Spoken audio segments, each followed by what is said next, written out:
Il y avait une chose essentielle, effectivement, c'est d'échapper au modèle tayloriste, on va dire, monofonctionnel. Vous n'avez qu'un seul couloir avec des bureaux à droite, des bureaux à gauche qui ont tous des numéros pairs, impairs.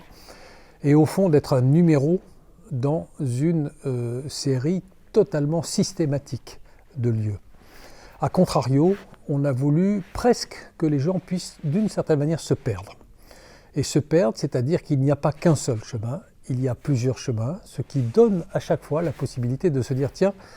j'ai 2-3 patios, jardin japonais, je vais plutôt passer à droite de celui-là et puis au retour, je ferai le tour de l'autre côté parce que c'est ma liberté. » Et d'une certaine manière, ça traduit à la fois et le sentiment de vertu et le sentiment de liberté dans les parcours, dans la flânerie, dans la contingence poétique même de ces déplacements à l'intérieur du bâtiment de bureau.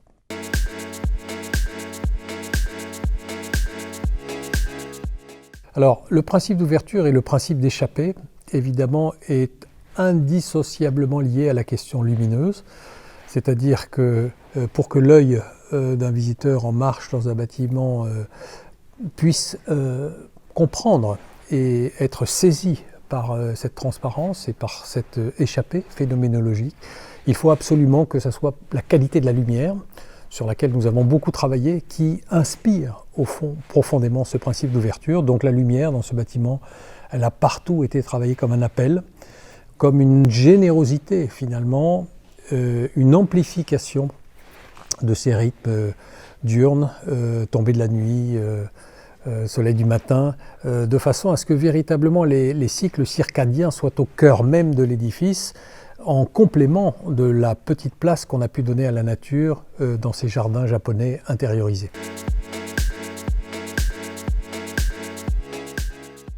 L'atmosphère qu'on a voulu créer ici, elle traduit effectivement la volonté qu'à terme, chaque usager des bureaux puisse se dire qu'il y a dans son lieu de travail tout ce qu'il y a dans sa maison, mais que même les choses qu'il a dans son bâtiment de bureau sont mieux qu'à la maison.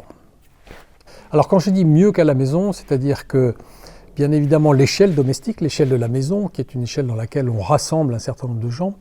et on sait bien que dans le monde du travail aujourd'hui, les lieux où on travaille sont importants, mais les lieux où on arrive à rassembler des gens autour d'un projet sont importants aussi. Dans un bâtiment pensé comme celui-là, si vous voulez, même à 40, 50, 60 personnes, il y a des lieux qui sont finalement des formes de lieux domestiques dans lesquels vous pouvez rassembler tous les gens qui, par ailleurs, sont rassemblés autour d'un projet de travail commun, que ce soit un jardin, que ce soit une grande terrasse ou que ce soit même un grand plateau de bureau très ouvert avec beaucoup d'échappées visuelles sur ces jardins et sur ces terrasses.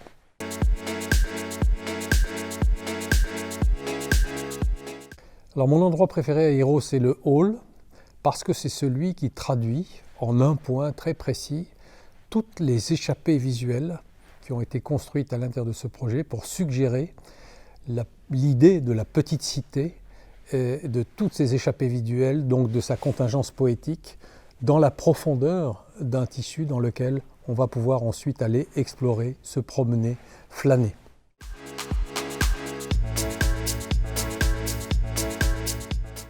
Le chiffre clé sur le projet, c'est que pour un bâtiment de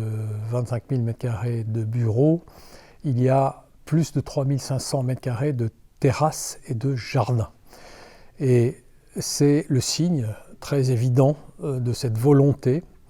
au fond, de partout créer ces tableaux en transparence dont j'ai parlé, qui mettent en profondeur les choses à partir d'une place tout à fait particulière de la nature dans l'édifice.